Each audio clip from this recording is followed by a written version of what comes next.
Okay, hi everybody. Henry and Guster. Henny, Guster, you ready for Bible? You ready for the Bible? Okay, let's read.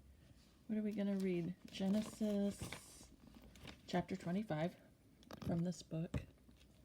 Oh, it's called the Bible. This book, the Tanakh. Okay, we'll just get into it. Abraham took another wife, whose name was Keturah. She bore him Zimran, Jokshan, Medan, Midian, Ishbak, and Shua. Jokshan begot Sheba and Dedan.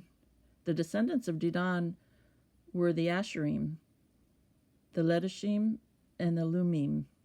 The descendants of Midian were Epha, Epher, Enoch, Abida, and Eldah. All these were descendants of Keturah. Abraham willed all that he owned to Isaac. But to Abraham's sons by concubines, Abraham gave gifts while he was still living. And he sent them away from his son Isaac eastward to the land of the east. This was the total span of Abraham's life, 175 years.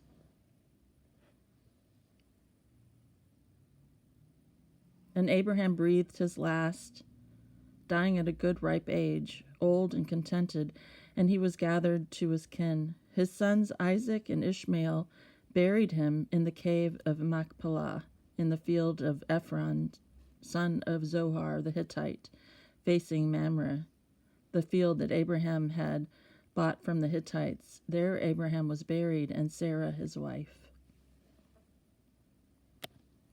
After the death of Abraham, God blessed his son Isaac, and Isaac settled near Beer Lahai Roi.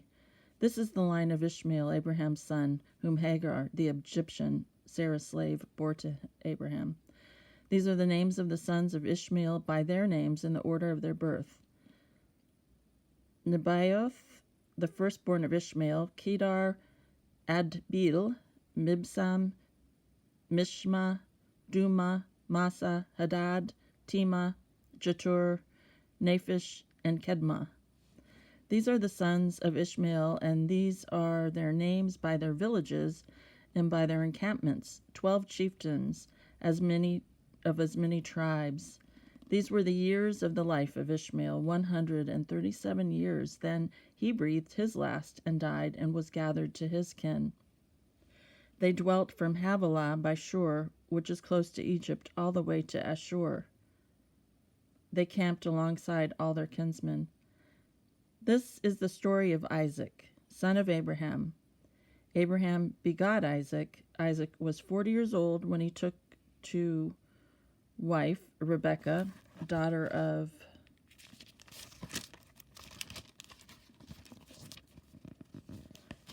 Bethuel, the Aramean of Padan Aram, sister of Laban, the Aramean. Isaac pleaded with the Lord on behalf of his wife because she was barren, and the Lord responded to his plea, and his wife Rebekah conceived, but the children struggled in her womb, and she said, "If so, why do I exist?" She went to inquire of the Lord, and the Lord answered her, "Two nations are in your womb. 2 separate peoples shall issue from your body. One people shall be mightier than the other, and the older shall serve the younger."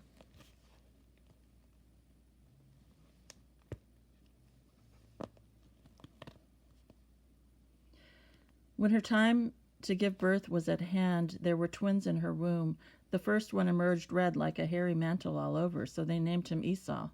Then his brother emerged, holding on to the heel of Esau, so they named him Jacob.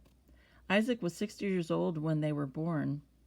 When the boys grew up, Esau became a skillful hunter, a man of the outdoors, but Jacob was a mild man who stayed in camp. Isaac favored Esau because he had a taste for game, but Rebekah favored Jacob. Once when Jacob was cooking a stew, Esau came in from the open, famished, and Esau said to Jacob, "Give me some of that red stuff to gulp down, for I am famished," which is why he was named Edom. Jacob said, "First, sell me your birthright." And Esau said, "I'm at the point of death, so Of what use is my birthright to me? But Jacob said, Swear to me first. So he swore to him and sold his birthright to Jacob. Jacob then gave Esau bread and lentil stew. He ate and drank, and he rose and went away. Thus did Esau spurn the birthright. Okay, that's the end of Genesis chapter 25. Okay, let's just read Matthew 17 from this Bible. Oh, it's heavy. Okay, sorry, I can't show the whole thing. You've seen it before if you've watched the videos. Okay, Matthew 17. After the 6 days, Jesus took with him Peter, James, and John, the brother of James, and led them up a high mountain by themselves. Then he was transfigured before them. His face shone like the sun, and his clothes became as white as the light. Just then there appeared before them Moses and Elijah talking with Jesus. Peter said to Jesus, Lord, it is good for us to be here. If you wish, I'll put up 3 shelters, one for you, one for Moses, and one for Elijah. While he was still speaking, a bright cloud enveloped them, and a voice from the cloud said, This is my son, whom I love. With him I am well pleased. Listen to him. When the disciples heard this, they fell face down to the ground, terrified. But Jesus came and touched them. Get up, he said. Don't be afraid. When they looked up, they saw no one except Jesus. As they were coming down the mountain, Jesus instructed them, Don't tell anyone what you have seen until the Son of Man has been raised from the dead. The disciples asked him, Why then do the teachers of the law say that Elijah must come first?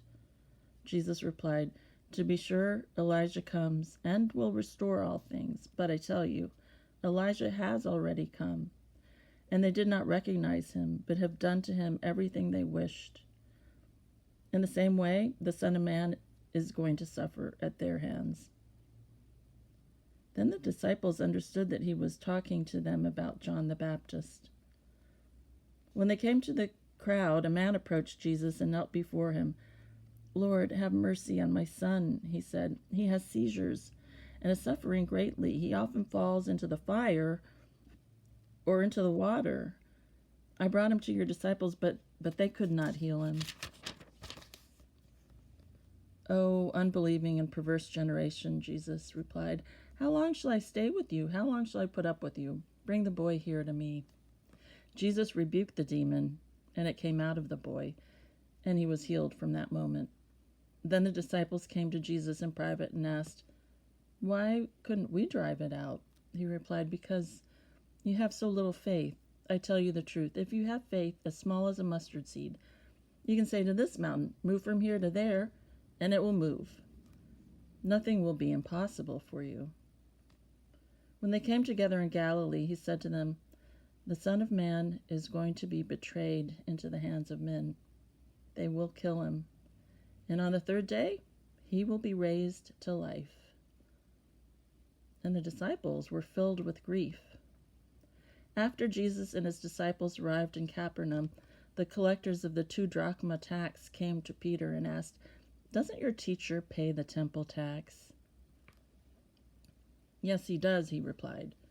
When Peter came into the house, Jesus was the first to speak. What do you think, Simon? He asked. From whom do the kings of the earth collect duty and taxes? From their own sons, or from others? From others, Peter answered. Then the sons are exempt, Jesus said to him.